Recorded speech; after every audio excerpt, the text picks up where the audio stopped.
Hechos. Tengo la impresión que se me está acoplando el micrófono constantemente. Hechos, capítulo 1. Y vamos a leer del 1 al 11.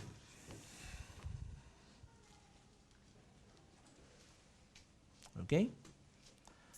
Entonces, ¿qué es la primera parte, obviamente, del libro de Hechos? ¿Sí?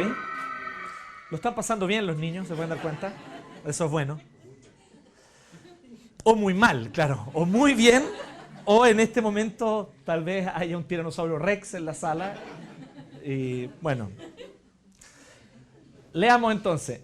Estimado Teófilo, en mi primer libro me refería a todo lo que Jesús comenzó a hacer y a enseñar hasta el día en que fue llevado al cielo, luego de darles instrucciones por medio del Espíritu Santo a los apóstoles que había escogido. Después de padecer la muerte, se les presentó dándoles muchas pruebas convincentes de que estaba vivo. Durante 40 días se les apareció y les habló acerca del reino de Dios.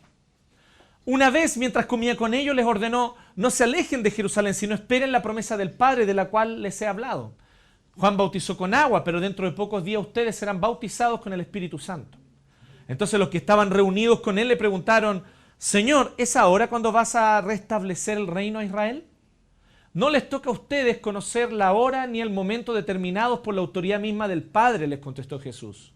Pero cuando venga el Espíritu Santo sobre ustedes, recibirán poder y serán mis testigos tanto en Jerusalén como en toda Judea y Samaria y hasta los confines de la tierra. Habiendo dicho esto, mientras ellos lo miraban, fue llevado a las alturas hasta que una nube lo ocultó de su vista. Ellos se quedaron mirando fijamente al cielo mientras él se alejaba. De repente se les acercaron dos hombres vestidos de blanco que les dijeron: Galileos, ¿qué hacen aquí mirando al cielo? Este mismo Jesús que ha sido llevado de entre ustedes al cielo vendrá otra vez de la misma manera que lo han visto irse. Bien, ahora sí podemos hacer el switch de los PowerPoint. Bien. Entonces, este es Hechos 1 del 1 al 11. Así que estamos iniciando esta nueva serie y vamos a pedirle al Señor que nos ilumine, que nos guíe a medida que nosotros estudiamos también este texto. Padre Celestial, te damos gracias, Dios, por tu palabra. Te damos gracias, Señor, por tu misericordia, que hoy día nos permites abrir la Biblia, leerla y comprender, oh Dios, la voluntad tuya para nosotros. Queremos, oh Dios, en esta hora que tú hables a nuestro corazón y oramos en el nombre de Jesús, de que tú, oh Señor, efectivamente transformes nuestra vida, transformes nuestro modo de pensar mediante tu palabra. En el nombre de Jesús te lo rogamos. Amén. Muy bien.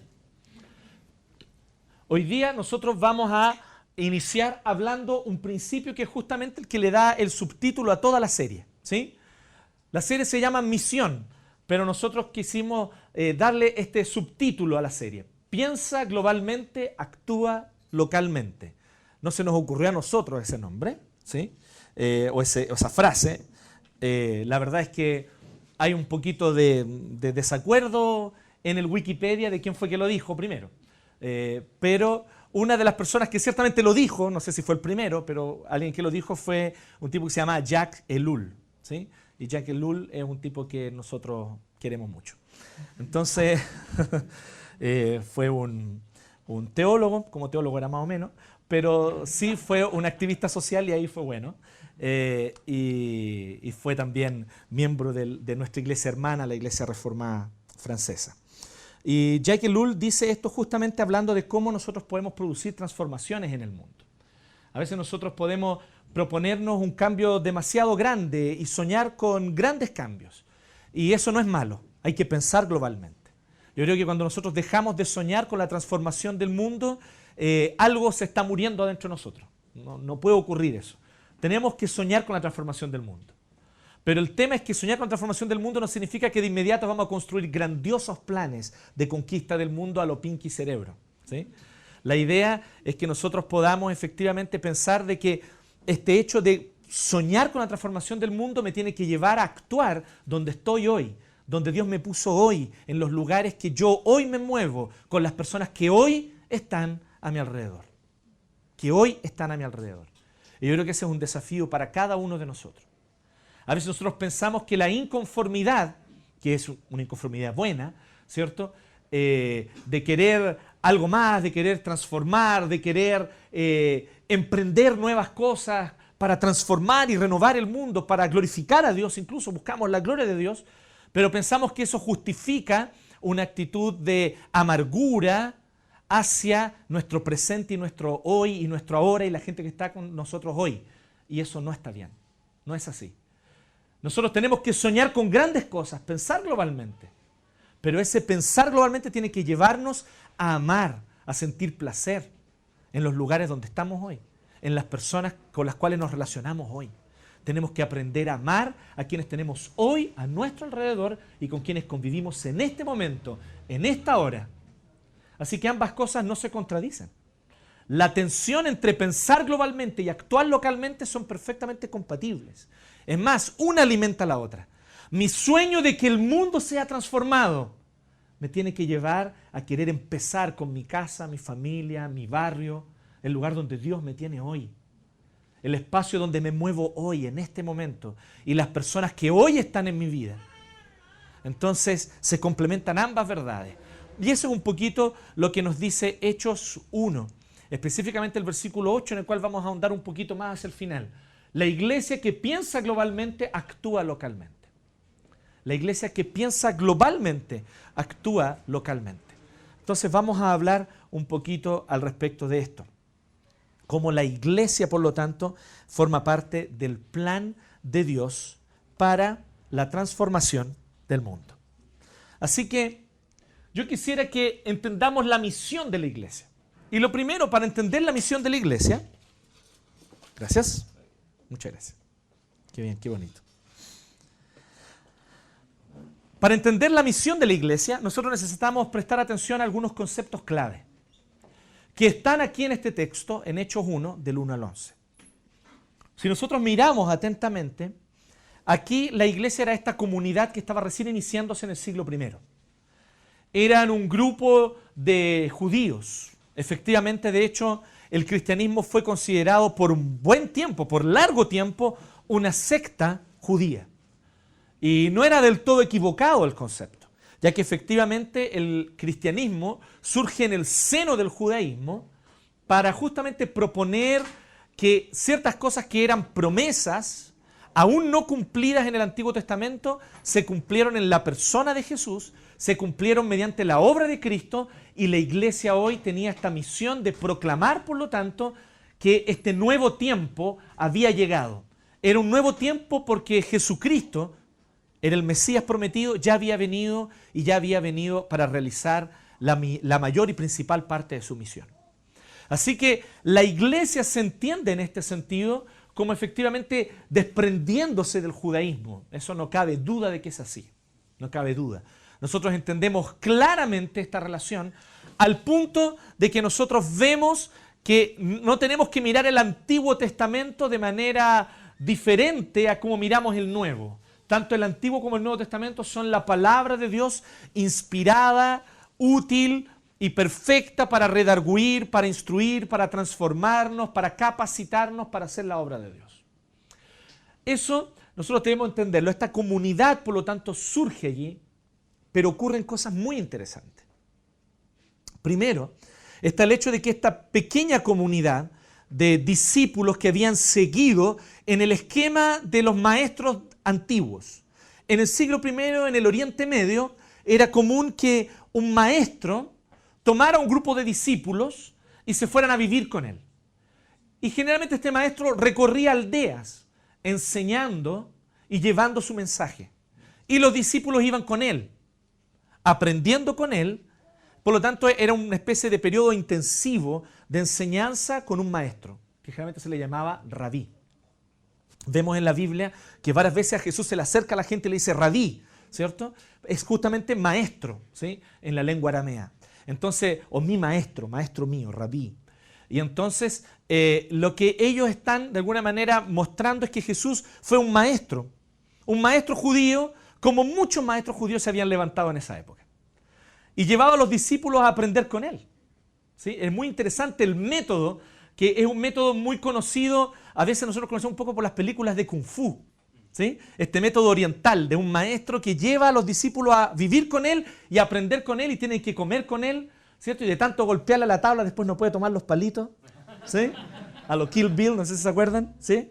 Entonces, ese tipo de enseñanza, rigurosidad, ¿sí? Ciertamente formaba parte de la vida también en comunidad que ellos van formando el maestro con sus discípulos. Así que este era el método. Y era muy común, como les decía. Había muchos maestros.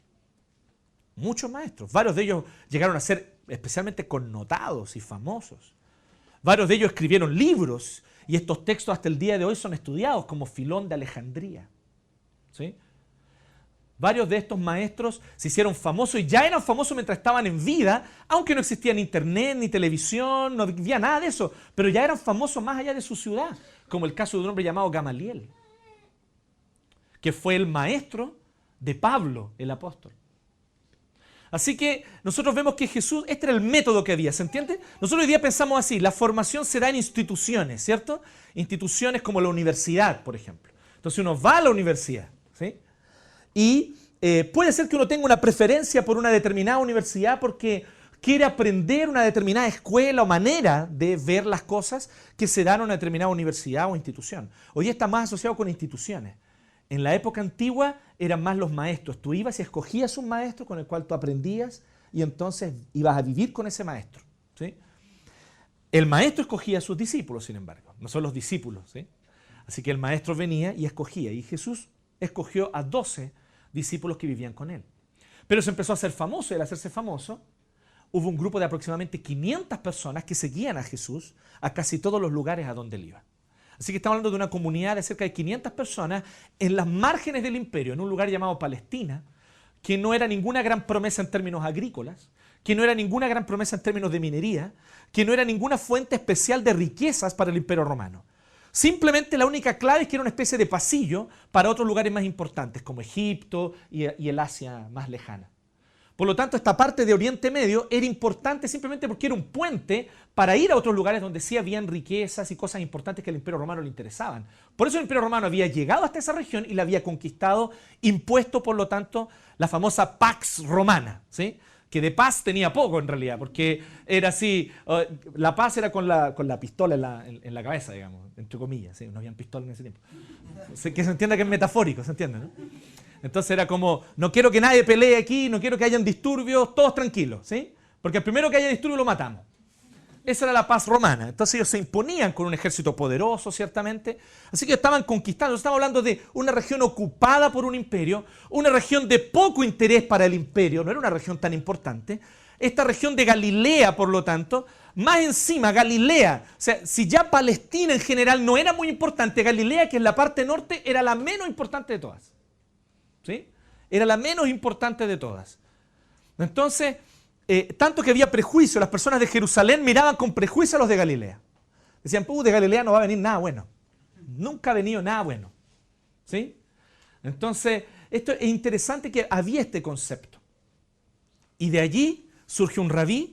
En ese contexto este rabino comienza a enseñar, en este contexto este rabino tiene un grupo de discípulos, se hace un poquito más famoso y llega a tener un grupo de 500 personas, pero no es tan impresionante eso porque había muchos maestros que tenían grupos mucho más grandes para seguirlos, de 1000, 2000, 3000 personas. ¿Sí? Jesús tenía un grupito fiel de 500 y un grupo más cercano de 12. Y eso era todo. Al final del siglo I, así comienza el siglo I, al final del siglo I, estos tipos están siendo perseguidos por todo el imperio porque crecían como la mala hierba. Los trataban de matar implacablemente. Les quitaban sus trabajos. Pero en todos lados, este grupito, que podemos decir un pequeño grupito, casi una secta del judaísmo que surgió en las márgenes del imperio, ya estaba trastornando el imperio por completo. Nobles de Roma se habían convertido al mensaje de Jesús. Importantes soldados, centuriones, generales, hombres respetadísimos, habían llegado a creer junto con sus esclavos. Y transformaciones estaban ocurriendo en todo el imperio. Y el imperio romano, que era muy tolerante con todas las religiones, nunca persiguió a las religiones que eran diferentes, comienza sin embargo a perseguir el cristianismo. ¿Saben por qué?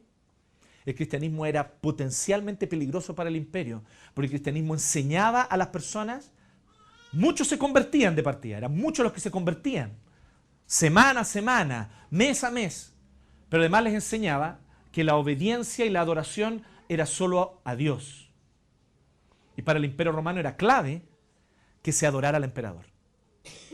Ellos decían, pueden tener cualquier religión y súmenle a sus religiones la adoración al emperador.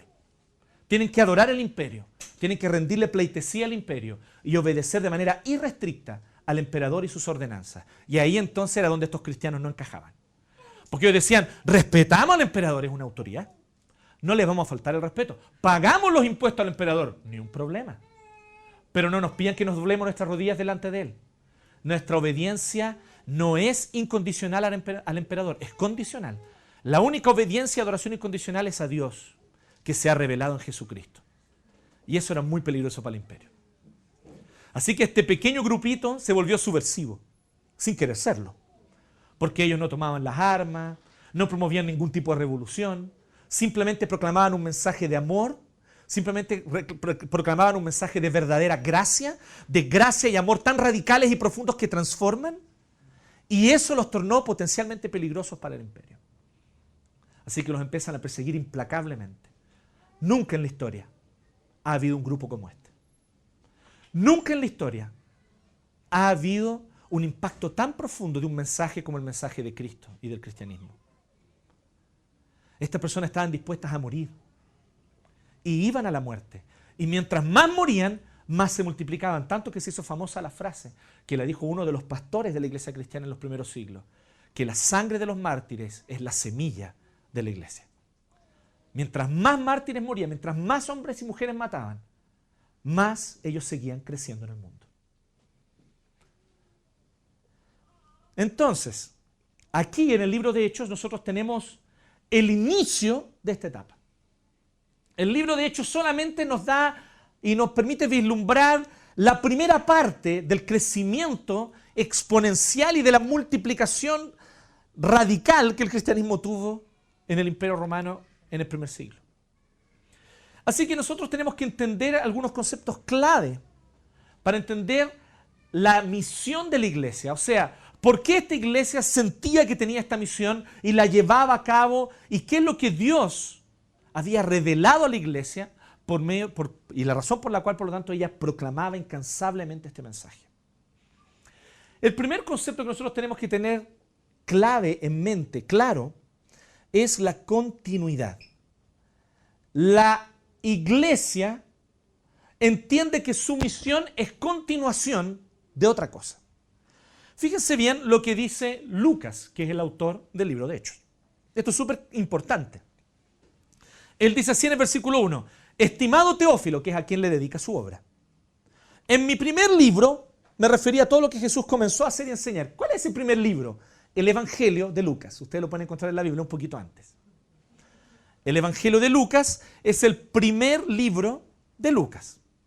Este es el segundo libro de Lucas. Hechos. ¿Sí? Así que él le dice, estimado Teófilo, en mi primer libro me refería a todo lo que Jesús, y miren lo que dice, comenzó a hacer y enseñar. A mí me llama la atención esa expresión, comenzó a hacer y enseñar.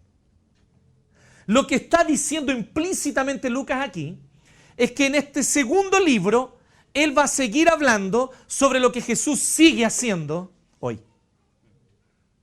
Significa que en el primer libro, que es el Evangelio de Lucas, allí nosotros veíamos a Jesús, por ejemplo, si ustedes leen el Evangelio de Lucas es muy hermoso y habla de varias cosas, y habla, por ejemplo, del nacimiento de Jesús, habla después de cómo él llega adulto e inicia su ministerio, habla de cómo él sanaba, habla de cómo él enseñaba con parábolas, habla de la oposición que él tuvo de los líderes religiosos de su época, pero cómo él respondía con sabiduría a cada uno de ellos.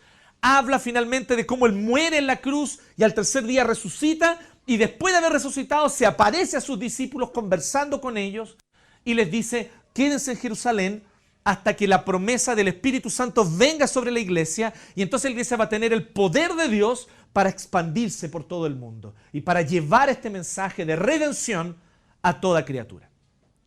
Ahí termina el libro de Lucas, el Evangelio.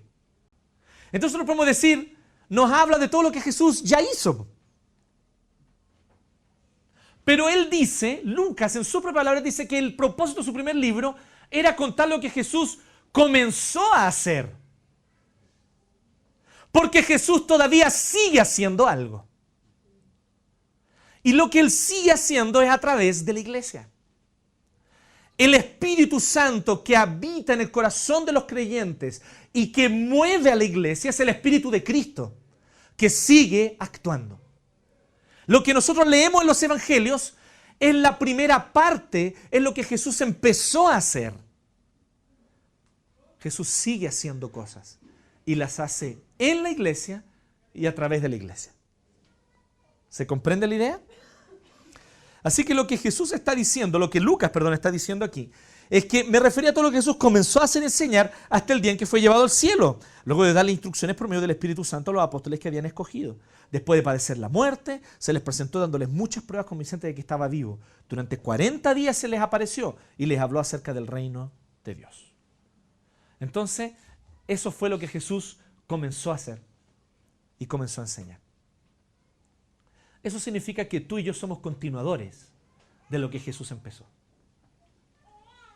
Eso significa que tú y yo, al ser parte de la iglesia, somos invitados a ser instrumentos en las manos de Jesús para que Él siga haciendo la obra que empezó hace cerca de 2000 años en Galilea.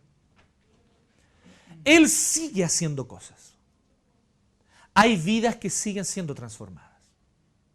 Hay corazones que siguen siendo cambiados. Hay milagros que siguen ocurriendo y seguirán aún ocurriendo. Porque Jesús no ha detenido su avance. Jesús ahora se extiende, se expande y extiende su influencia por todo el mundo a través de la iglesia. El apóstol Pablo en el libro de Efesios lo dice de otra manera. Él dice que Jesucristo subió al cielo y al subir al cielo Él dio dones a los hombres. Y por lo tanto, cada comunidad cristiana local es Cristo en el lugar donde está. Esto es súper interesante. Se los voy a pintar de la siguiente manera. Jesucristo tenía muchos dones. De hecho, los tenía todos los dones. Todos los dones los tenía Cristo. Todos. Jesucristo tenía todos los dones. Jesucristo podía sanar. Tenía dones para sanar enfermos. Jesucristo tenía dones para enseñar. ¿Sí o no? Jesucristo tenía dones para hacer milagros. Jesucristo hasta hablaba en otros idiomas.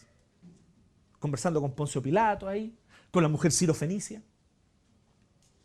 Jesucristo tenía todos los dones. Todos los dones Él los tenía. Jesucristo era servidor, lavando los pies de su discípulo como un diácono. Jesucristo era maestro de sus discípulos. Alguien que por su conocimiento y sabiduría era un referente para los que estaban a su alrededor, siendo por lo tanto un presbítero. Todos los dones. Él era un evangelista porque a donde iba llevaba la buena noticia. Él era profeta porque hablaba en nombre de Dios y Él era Dios mismo revelándose a nosotros. Él era apóstol porque Él fue enviado directamente por Dios, que desde el cielo lo envió para que viniera a anunciar y a abrir un nuevo camino. Todos los dones Jesús los tenía. Todos los dones espirituales Jesús los tenía. ¿Saben lo que hizo Jesús después que Él sube al cielo? Dice el apóstol Pablo en Efesios capítulo 4. Al subir al cielo, todos los dones que Él tenía en sí mismos, Él vino y los entregó a estas comunidades locales que son la iglesia.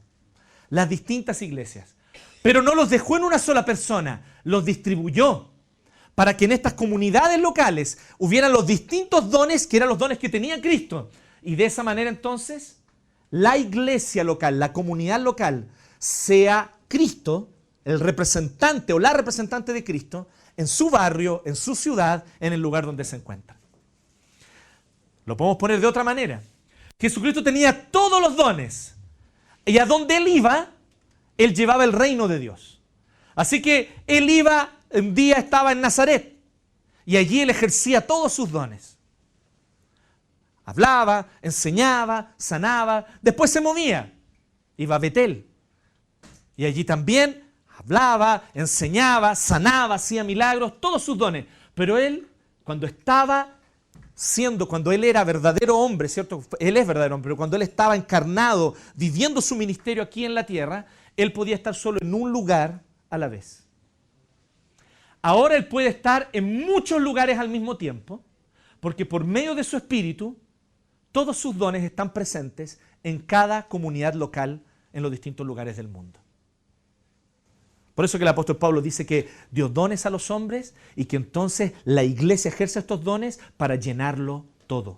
Jesucristo hizo eso para llenarlo todo. Y Jesucristo sigue avanzando.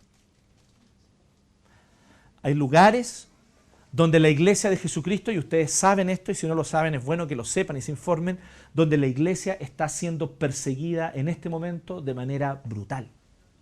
En el norte de Irak, en Siria, ya van miles de muertos. En un solo día son entre 1.500 y 2.000 muertos diariamente por un grupo extremista islámico que se llama o se hace llamar Estado Islámico. ¿Sí? Y este grupo, donde se encuentra con cristianos, les corta la cabeza y cuelga sus cabezas en palos. Eso está ocurriendo ahora, en pleno siglo XXI, la semana que recién pasó. ¿Sabían eso? Y no son adultos, son niños. Están matando a niños de 6, 7, 8, 9 años porque son cristianos. ¿Sí? Estamos de acuerdo en que hay abuso en la Franja de Gaza. Estamos de acuerdo en que hay que levantar la voz, como ayer hubo una marcha, ¿cierto?, por Palestina. Pero yo quiero ver que esas mismas personas levanten la voz por estos cristianos, porque está habiendo un genocidio de proporciones mucho más grandes. Ya son 10 veces más muertos en el norte de Irak y en Siria que los que van en la Franja de Gaza. 10 veces más. Pero no vemos mucho de eso en la prensa aquí en Chile, ¿no? ¿Sí? Nos vemos a la Camila Moreno hablando, oye, que dejen de matar cristianos. Entonces, nosotros necesitamos entender de que la iglesia sigue siendo y va a seguir siendo una molestia para el mundo. Porque la iglesia viene a proclamar un mensaje que el mundo no quiere aceptar. Y la iglesia es perseguida en distintos lugares del mundo.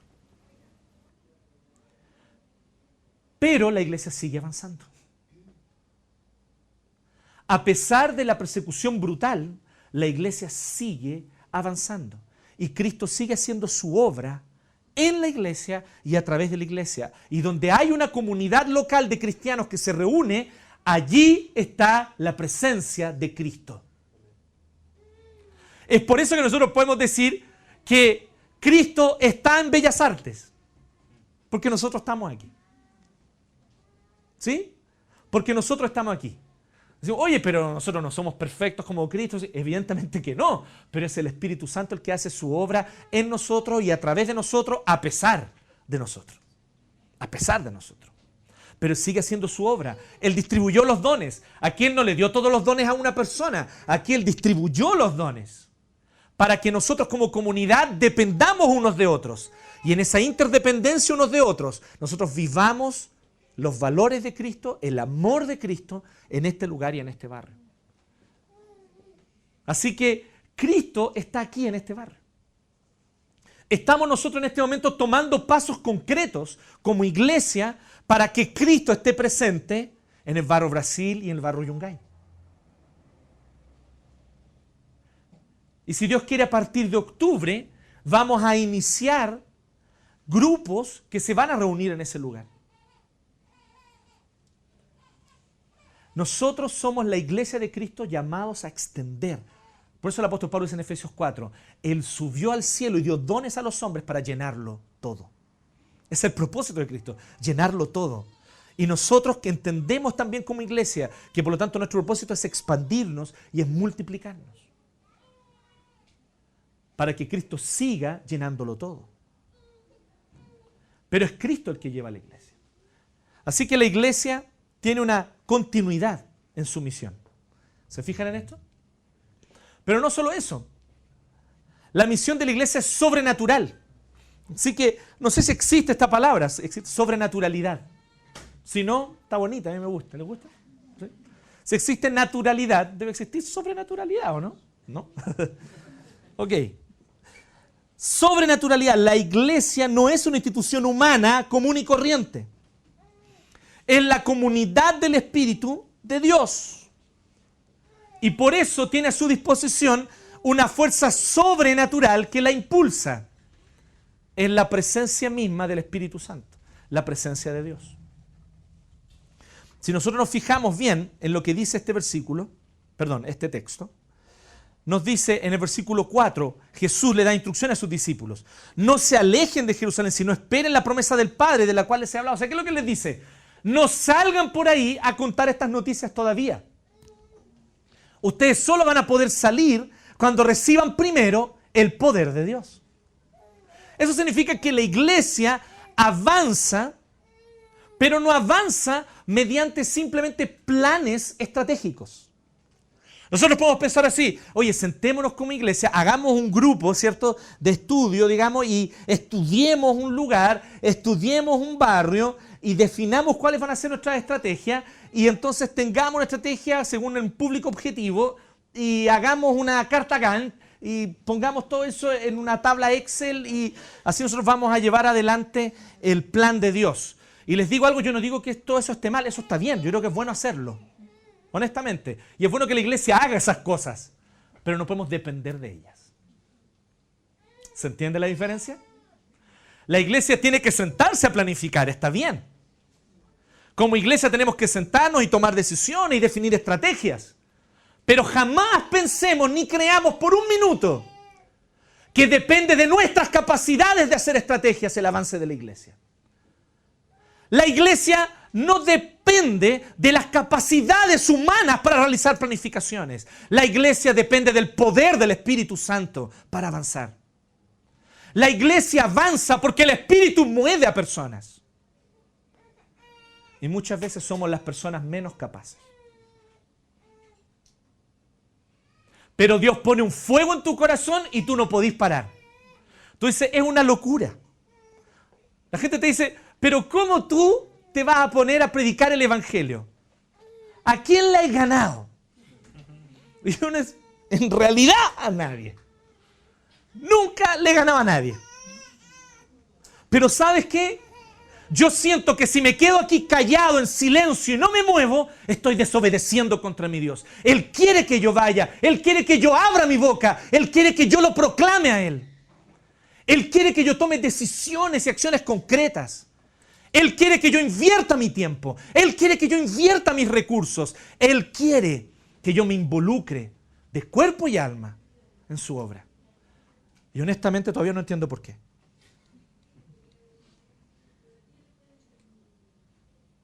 Porque no hay capacidades. Si ustedes ven, es muy interesante la comunidad. En general las iglesias, cada iglesia es hermosa y peculiar en su propia manera. ¿Sí? A mí me gusta mucho eso. Nosotros somos parte de una familia, de la iglesia presbiteriana. Y la iglesia presbiteriana es, dentro de todo, bastante diversa. Y uno va a encontrar iglesias muy diferentes. Uno va a encontrar iglesias, por ejemplo, de personas donde casi todos son de muy escasos recursos. Y uno va a encontrar también iglesias donde hay muchas personas que tienen dinero. Uno va a encontrar iglesias donde el nivel educacional es con suerte el cuarto medio. Y otras iglesias donde es muy común que haya gente con posgrado y hasta doctorado. Pero siendo distintas estas iglesias, y a veces hay iglesias que están mezcladas en todo. Nosotros quisimos hacer el desafío de ser una iglesia del centro, y eso es lo peor, porque es donde se mezcla todo, ¿se entiende? Cuando las iglesias por lo menos están en barrios son un poco más homogéneas, ¿sí? Y yo creo que puede que algunas cosas, no lo sé si es así, tal vez sea un prejuicio, pienso yo que tal vez algunas cosas se pueden hacer un poco más fáciles. Pero aquí nosotros tenemos una mezcla, compadre. Y esta iglesia, nosotros muchas veces decimos, y nos reímos de eso, ¿no? Decimos, porque ustedes saben que hacemos todo con excelencia. Y es una mentira. Nos miramos las caras entre los líderes y decimos, ¿de qué excelencia me hablan? ¿Sí? Entonces, nosotros no estamos diciendo, oye, pero qué banalización, si hay que servir a Dios, hay que dar lo mejor. Sí, yo estoy de acuerdo, hay que dar lo mejor. Pero te digo algo, hay momentos en los que Dios te dice, ¿sabéis qué? Haz lo que tienes que hacer. y no te detengas más. Si nosotros estuviéramos preocupados con la excelencia, hermanos, no habríamos empezado esta iglesia. Probablemente hasta el 2025. Pero en algún punto dijimos, esta cuestión hay que partirla. Hay necesidad de predicar el evangelio. Y si no lo hubiéramos partido hasta el 2025, no tendríamos al Pancho aquí, por ejemplo, que es uno de los pocos que sirve de algo. ¿Sí? Entonces, es trágica nuestra situación. Pero es Dios quien mueve a la iglesia, es Dios quien está haciendo su obra. ¿Sí? Es Dios quien va alcanzando a las personas y es Dios quien mueve a la iglesia para que, ¿sabes qué? Hágalo. Y parece que no quiero yo hacer ningún estímulo ni incentivo a la mediocridad, por favor, no se trata de eso. Pero a veces parece que tenemos que cambiar un poquito nuestros dichos, ¿no? Si algo merece ser hecho malamente. Mejor hacerlo como salga a no hacerlo. Hay veces que parece que el Espíritu Santo nos mueve en ese sentido. ¿Y sabes qué es lo que pasa? El Espíritu Santo comienza a suplir todo lo que nosotros no somos capaces de hacer bien. Entonces nosotros empezamos a ver la obra de Dios. Es cuando la iglesia, como comunidad limitada, percibe sus limitaciones y se da cuenta de lo incapaz que es cuando el Espíritu Santo realiza la obra que la iglesia por sus propios esfuerzos no es capaz de hacer. Así que esta obra es sobrenatural. Entonces, si tú estás ahí pensando, oye, qué lindo desafío, sí, proclamar la palabra de Dios, pero dejémosle eso a los que están en el seminario o estudiaron en el seminario. No, Dios no hace eso. Dios no te dice así, ¿sabéis qué? Espérate hasta que termines el seminario, entonces empieza a predicar. Dios no te dice, mira, ¿sabes qué? Espérate primero hasta que tú termines los 3 volúmenes de vida discipular. No sé si conocen ese libro. Creo que ni siquiera se llama así. Pero bueno, cualquier libro que sea. Y después entonces ahí recién disponte en la iglesia a hacer algo.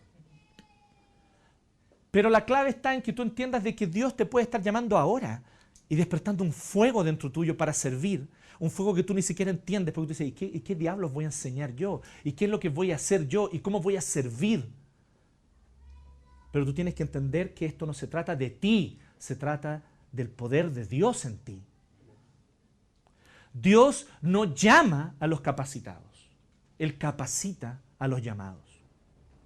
Él te llama y te va capacitando paso a paso para la obra. Y a veces la capacitación de Dios es... Hoy día la lección es aprender a nadar. Qué bien. Vamos a la piscina y Él te pone ahí y te empuja. Así se aprende a nadar. Y uno empieza a decir, ¿qué estoy haciendo aquí, Señor? No, dale, mueve los bracitos, mueve, más fuerte. Y así uno aprende a nadar. A veces Dios te enseña con métodos así, ¿cierto? Como los pajaritos, ¿no? ¿Cachado? Los papás pájaros, las mamás pájaros, para enseñar a volar a su... Los tiran nomás, ¡pum! ¿Sí? O muere la ala o muere. No hay alternativa ahí. Pero no solo eso. La iglesia también tiene un protagonismo en la historia. Y esto es lo tercero que yo quisiera enfatizar hoy día. La iglesia tiene un protagonismo en la historia. Fíjense en los versículos 6 al 11, que lo que está diciendo aquí Jesús es algo que, para ser correctamente entendido, tenemos que mirar todo el contexto del Nuevo Testamento también. Le preguntan, Señor, ¿es ahora cuando vas a restablecer el reino de Israel? Es maravillosa esta pregunta. Porque Jesús está a punto de irse, dejándoles una misión, ¿cierto? Y los discípulos le están haciendo preguntas de escatología. ¿Sí? Esto es muy interesante. Entonces le dicen, oye, ¿cuándo tú vas a restaurar el reino a Israel? Ok. Jesús le responde, no les toca a ustedes conocer la hora ni el momento determinados por la autoridad misma del Padre, les contestó Jesús. Pero cuando venga el Espíritu Santo sobre ustedes, recibirán poder y serán mis testigos tanto en Jerusalén como en toda Judea y Samaria hasta los confines de la tierra. Parece que Jesús está cambiando el tema, ¿no? Como que le preguntan, ¿cuándo va a venir el fin del mundo? Bien, no les toca a ustedes saber, pero serán testigos. Y cambió el tema. Sean testigos, mejor prediquen, no se metan en eso. Pareciera como si Jesús estuviera diciendo eso, ¿cierto? Pero no. Jesús les está respondiendo. Jesús les está respondiendo su pregunta. Él parte diciendo que la hora y el día nadie lo sabe. Partamos por ahí, eso es súper interesante, ¿no? Entonces, cualquier iglesia o grupo en el cual tú hayas estado, donde haya habido algún líder que da una fecha para que Cristo vuelva, arranca de ahí. Huye como si fuera el mismo infierno, porque muy probablemente lo es. ¿Sí? Entonces, Mary Ellen White, ¿cómo se llama el otro? Russell, ¿sí? De los Testigos de Jehová, también dio fechas que iba a volver. En 1914 dijo, todavía me acuerdo de 1914 porque más encima el compadre, cáchese la suerte del loco, en 1914 empezó la Primera Guerra. Entonces el loco dijo, oh mira, ahorita la Primera Guerra Mundial es el inicio de que Cristo vuelve, no volvió en 1914. Pero él se pudo sacar los pillos por ahí, ¿sí? Y Mary Ellen White, que es la de los adventistas también, arranquen de esas cosas. Jesús dice primero, no les toca a ustedes conocer la hora ni el momento determinados por la autoridad misma del Padre. Partamos por ahí. Pero sí hay una parte que les toca a ustedes. A ustedes no les toca saber el día y la hora, pero a ustedes les toca proclamar el Evangelio.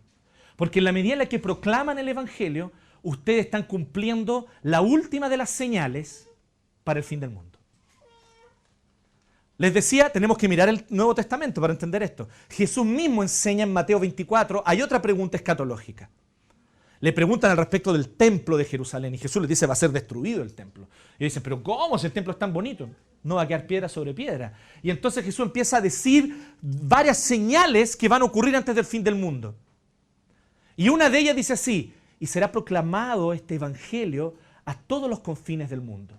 Y entonces vendrá el fin. ¿Ustedes cachan lo que está diciendo Jesús por lo tanto a sus discípulos?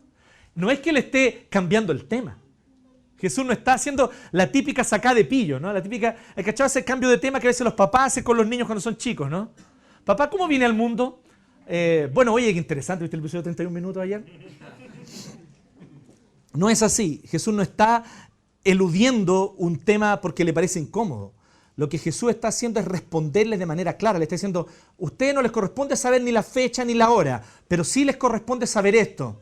A ustedes les toca, entre comillas, quiero que se entienda bien, desde una perspectiva humana. El plan de Dios es eterno e inmutable, pero desde una perspectiva humana a ustedes les toca apurar la segunda venida de Cristo. A ustedes les toca dar los pasos necesarios para que esa segunda venida ocurra. En la medida en la que la iglesia proclama el Evangelio y llega hasta los confines de la tierra proclamando el Evangelio, cuando la última persona que tiene que oír el Evangelio lo oiga, vendrá el fin. Cuando ocurra la última conversión que Dios determinó desde antes de la fundación del mundo, entonces vendrá el fin. Todavía no ha venido el fin porque el último que se tiene que convertir todavía no se ha convertido. Ahora no sabemos si este último convertido ha nacido o todavía no. ¿Cierto? No sabemos. Puede que tal vez ya nació. ¿Sí? Puede que sea la Trini. ¿Ah? No sabemos. Pero sí sabemos una cosa. Sabemos que cuando el último que tiene que haber oído esta palabra y el último que tendría que haberse convertido se convierta, el fin va a venir. Ya no hay más razón para seguir dándole cuerda al reloj de la historia. ¿Sí? Entonces, Jesús le está respondiendo. ¿Y qué es lo que implica esto? Implica que la iglesia es protagonista de la historia. ¿Sabían eso? Esto es súper curioso porque nosotros pensamos así, ya la iglesia, ¿qué la iglesia va a ser protagonista de la historia? Y es verdad que nosotros podemos pensar ingenuamente y a veces también recibimos información muy parcial y no nos damos cuenta cuánto la iglesia ha sido protagonista de la historia, de hecho, hasta el día de hoy. Partamos por la fecha en la que vivimos, ¿no? 2014, ¿2014 qué? ¿Después de qué? Después de Cristo. O sea, ya el mensaje del Evangelio dividió la historia. Hoy día no hay ninguno de nosotros en el mundo moderno que no diga que es importante que haya democracia. Y la verdad es que la democracia, el sistema democrático que nosotros tenemos hoy en los países, fue impuesto por los cristianos, no por los griegos. Los griegos tenían una democracia donde solamente los nobles votaban. La democracia donde no importaba tu origen social, un hombre era un voto, surge recién en los monasterios cristianos. No existía antes. Las universidades, como lugares públicos de espacio para que el conocimiento surja, surgieron al alero de la iglesia. Los hospitales públicos el cuidado por la infancia, por los niños y por sus derechos. Si ustedes empiezan a mirar hacia atrás en la historia, ustedes van a ver que sí la iglesia ha sido protagonista de la historia. Pero ¿saben cómo ha sido protagonista de la historia? Con el sello de Cristo. Por detrás, sirviendo y muchas veces sin un gran destaque. Pero además, siendo también una iglesia que ha pecado, con hombres y mujeres pecadores en medio de ella, que han equivocado el camino, que han usado de manera equivocada el poder en una u otra oportunidad. Sí, eso ha ocurrido. La iglesia también se ha equivocado en ese aspecto. Pero no caigan en el discurso banal que hoy en día anda dando vueltas por ahí. No, yo soy enemigo del cristianismo porque el cristianismo es intolerante. Por eso soy a favor de una sociedad laica. Todos los grandes genocidios del siglo XX fueron dados por estados laicos, ¿sabían ustedes? Los estados laicos modernos mataron más gente. 20 millones en la Unión Soviética. 20 millones en los gulags. Más de 6 millones en Hitler. Los peores genocidios del siglo XX fueron hechos por estados laicos. Entonces, parece que el punto no es el cristianismo o la religión, ¿se entiende? No es que la religión sea mala, es el hombre que es malo. Y hay hombres malos que usan en vano el nombre de Cristo. Sí, hay y los ha habido en la historia.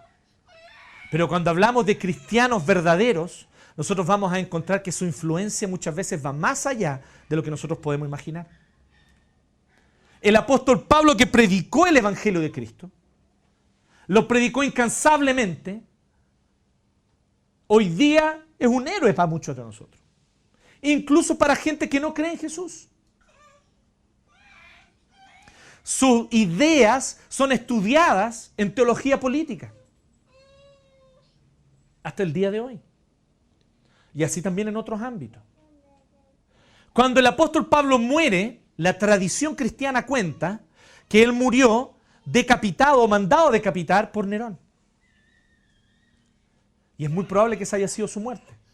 Nerón, un poderoso emperador, Nerón, un hombre destacado y un protagonista, podríamos decir, en su tiempo de la historia, manda matar a este judío incómodo que ya lo tenía cansado. Así que lo manda a matar a Pablo y le corta la cabeza. Un oscuro panorama para la iglesia aparentemente. Pero hoy día nosotros le llamamos a nuestros hijos Pablo y a nuestros perros Nerón. ¿Se han fijado en eso? ¿Eso no les dice algo? La historia cambia. Porque así ocurre con aquellos que siguen la voluntad de Dios y la iglesia es llamada a seguir la voluntad de Dios. También nosotros nos vamos a morir, sí, sin ver los frutos de lo que vamos a hacer. Eso también es glorioso. No hay nada más hermoso que morir y no ver los frutos. Y que los vean los nietos, los bisnietos o generaciones posteriores. Abraham fue un loco. Deja la ciudad. ¿Quién es este tipo? No es nadie. Comparado con el rey de Ur, no era nadie. Era un loser. Pero hoy día, ¿quién era el rey de Ur? ¿Sabemos? No tenemos idea. Y honestamente ni nos interesa. Pero todos sabemos quién es Abraham. Patriarca de 3 de las principales religiones del mundo. Los arqueólogos se rompen la cabeza tratando de descubrir quién era el faraón de la época de Moisés. Pero todos sabemos quién es Moisés. Y todos conocemos los 10 mandamientos. Y en todas las naciones los 10 mandamientos son estudiados como un parámetro de moralidad. Entonces, tengamos ojo con esto. La iglesia es llamada a ser protagonista de la historia. Y va a ser y es protagonista de la historia mediante su disposición a servir. Mediante su servicio a Dios. Mediante su servicio al mundo. Somos llamados a servir. Y a veces podemos ser pequeños protagonistas. Les voy a contar una historieta real. Estaba el otro día yo tomando un café aquí en el República Nikkei. Y estaban reunidos importantes comerciantes del barrio Bellas Artes ahí. Hablando sobre un gremio, de lo que querían hacer una cosa que estimular el sentido de barrio y que de alguna manera hacer también, que promover algunos eventos donde la gente pudiera encontrarse, donde el barrio tuviera verdadera vida de barrio. Y yo estaba ahí tomando café y escuchaba como esa iglesia que hizo la fiesta del té. Le dije, ok, obviamente aproveché la instancia y me paré y les dije, conocí al tipo ahí, le dije, oye, los escuché que ustedes quieren hacer esto, ahí en la iglesia estamos dispuestos a seguir con otras ideas, si ustedes necesitan ayuda, estamos disponibles. Yo los dispuse a todos ustedes, ¿eh? Yo dije, no, los compadres tienen tiempo. ¿Sí? El Pancho tiene turno de noche, así que durante el día podrá. No, compadre. Pobre Pancho ahí con la ojera. Más encima, 3 mujeres en casa, compadre. No es fácil. Entonces, la iglesia, si ustedes se fijan, finalmente, la iglesia es un proyecto. Es un proyecto. Pero es un proyecto bien peculiar, es un proyecto de Dios. Este proyecto, todo proyecto tiene un ejecutor. ¿Cuál es el ejecutor de este proyecto? El Espíritu Santo. Observemos el versículo 8. Creo que para terminar nos enfoquemos en el versículo 8. Pero cuando venga el Espíritu Santo sobre ustedes, recibirán poder y serán mis testigos tanto en Jerusalén como en toda Judea y Samaria hasta los confines de la tierra. La iglesia depende total y absolutamente del Espíritu Santo que la mueve y la impulsa. Si el Espíritu Santo no está guiando esto, todo es en vano. Así que hay un ejecutor en este proyecto. Sí, hay un ejecutor. Es el Espíritu Santo. El Espíritu Santo es el ejecutor. Él mueve los corazones. Él pone ese fuego adentro de nosotros, decir, no, es que yo no me puedo quedar callado, no es que yo no puedo quedarme aquí observando, no es que yo no quiero simplemente mirar por la cerradura, yo quiero ser parte, quiero estar ahí. ¿Has sentido eso? Es el Espíritu Santo. Porque Él es el ejecutor del proyecto. Él mueve, Él reúne a las personas. Y Él da el tiempo adecuado para que cada uno de nosotros nos unamos a la obra que Él está haciendo. Así que nosotros no estamos aquí como iglesia uno para decirle al Señor, Señor, bendice nuestros planes. Ya lo hemos dicho otras veces y no nos cansamos de recordarlo. Dios no bendice los planes de nadie. Dios solo bendice sus propios planes. ¿Quieres planes bendecidos? Únete a los planes de Dios. Esa es la clave. Nosotros a veces pensamos que diseñamos nuestros planes, lo hacemos y queremos que Dios le ponga su timbre abajo. ¿Cómo será el timbre de Dios? Ok, no importa. Pero eso es lo que queremos. Pensamos que Dios tiene que bendecir lo que nosotros proyectamos. No, nosotros tenemos que preguntarle al Señor y buscar a Dios y entender en su palabra cuál es el plan que Él tiene. Y Dios en su palabra ya nos delineó los aspectos generales de este plan. El plan es que en todo el mundo sea conocido su nombre y que todo el mundo reconozca a Cristo como Señor. El ejecutor es el Espíritu Santo. ¿Y cuál es el método? Hay un método para este plan. El método somos nosotros. ¿Se habían puesto a pensar en eso? Dice, recibirán poder y serán mis testigos. El método de Dios son los testigos. ¿Y quiénes son los testigos? Tú y yo, que hemos conocido el Evangelio, hemos creído en el Evangelio y somos nosotros directos testigos del poder transformador del Evangelio. Eso significa que el método no es algo que yo hago, es algo que yo soy. El método está en ser testigos y ser testigos como tú eres. Dios no te dice que tú tenés que venir aquí adelante y predicar.